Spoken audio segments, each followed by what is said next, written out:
Ngayong araw, samahan nyo kami magpa-ship ng newly built na owner type jeep na budget friendly sa Cebu.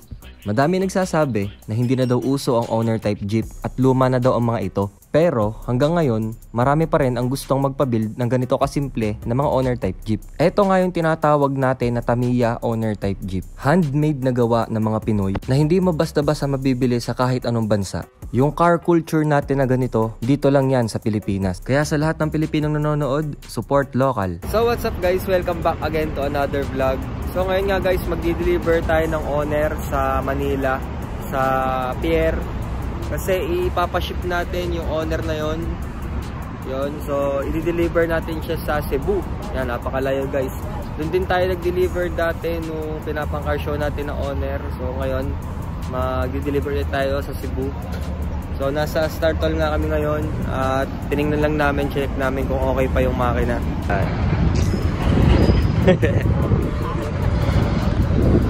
Ito yung ating i-deliver sa Cebu. Shoutout sa mga taga Cebu, abangan nyo, Team Garuto sa Cebu. Kailan po? Kagaya siya nung dineliver natin na kulay blue, ganun din yung presyo niya. Budget lang to.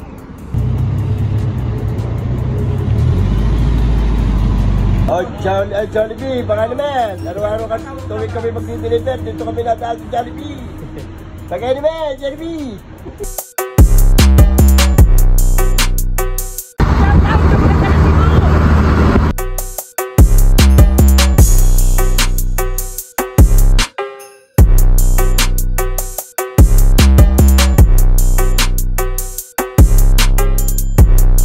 Dito na nga tayo sa Northport. At yan, dami nga dito container. Diyan lalagay yung owner. Yan. Kakabitan na natin siya ng sticker na Team Garute. Sa mga gusto nga palang mag-avail ng ating sticker, madami po tayo niyang stock.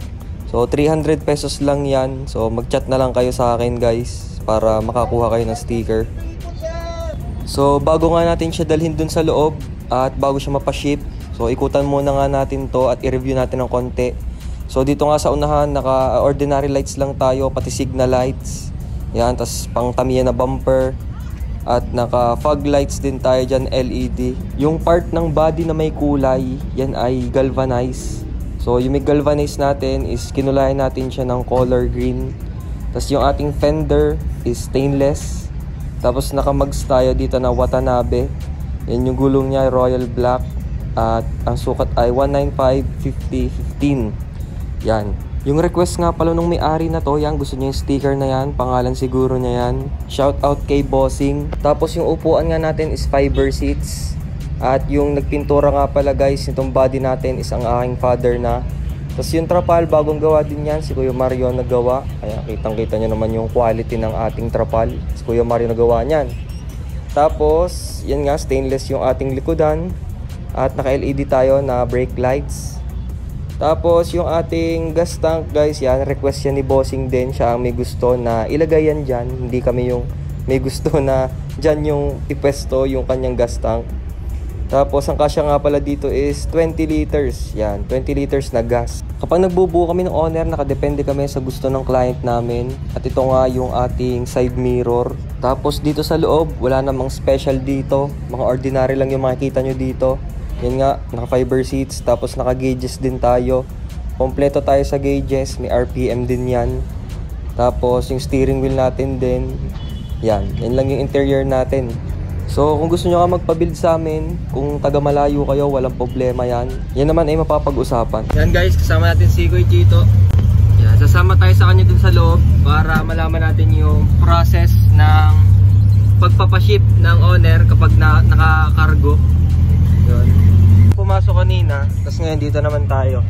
Dito na yung kargahan ng mga sakyan.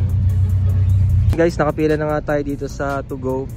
So first step nga na gagawin dito sa ating owner, susukatan yung haba pati yung lapad, tapos yung kanyang weight, kung ilang kilo ba tong ating owner. Yan. So sa to go nga tayo nagpa-process ng shipping natin ng owner na to. Guys, papasok na tayo dito. Si Kuya na yung nagdala. Kuya, pakilala ka muna sa mga viewers. Pangalan? Wag na. Pangalan mo. Hindi na pangalan. Okay na yan. Yan, yung magpakilala ni Kuya. Yan, siya na nag-drive.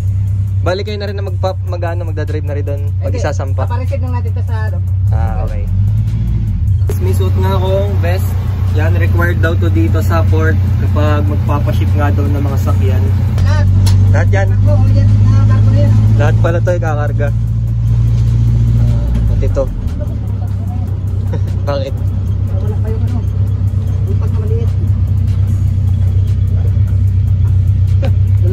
Baka yun, baka doon. Saan? Ayun, doon. Hindi ko sure guys kung dito natin iiwan yung owner kasi hindi naman agad-agad to isasampa sa barko. Yan, so siguro dito yung waiting area. So tingnan nyo naman guys, tayo lang yun naka-owner dito. Yan, puro kotse, puro mga brand new. Samantalang yung atin restored lang. Ayan o, kita nyo ba guys? One of one dito sa port.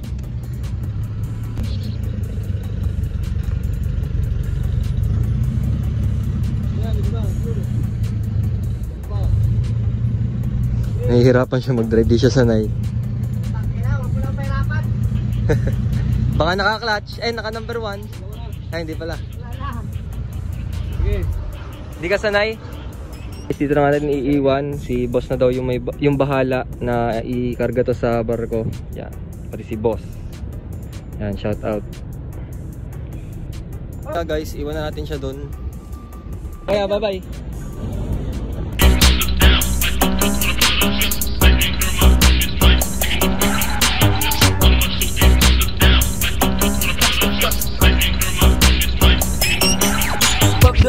Tingnan mo naman laman ng makina. Sobrang linis, tas ang kinis, makinang pa sa mata. Pagdahod, tingnan mo naman laman ng makina. Sobrang linis, tas ang kinis, makinang pa sa mata. Pag may sumubo ka, habulin, makipag-iwanan. Dapat di ka pumapayag, nagang dyan ka na lang. Itodo mo, giisa, gadawin mo ang daan. 100% dapat wag mag-aalangan. O paano simula na kahilera na tamiya. Kultura pinapasok, pinubuhay sa eksena. Mabuti kung garute, taga-suri mo ng pyesa. Sa kalsada, gay humabol pag naiwang ka pasensya. Sobrang baba, walang sayad, makina solid yung tono. Nagmo-modify ng owner, iba din yung talentono. Sa kalsada parang chigas, bumabali pa ng olo. At salamat sa pamana mula sa mahal kong lolo. Subukan mong imaneho, yung lakas niyan damahin. Di basta-basta yung presyo pero kayang abutin. Pag walang trapa lang presko, kantang to patugtugin. Tamang road trip ang tropa, sa likod pa sakayin. Walang kulay, makinang yung naka-black top. Hanggang ilalim ang pulido, naka-scab pipe. Walang kulay, makinang yung naka-black top. Hanggang ilalim ang pulido, naka-scab pipe.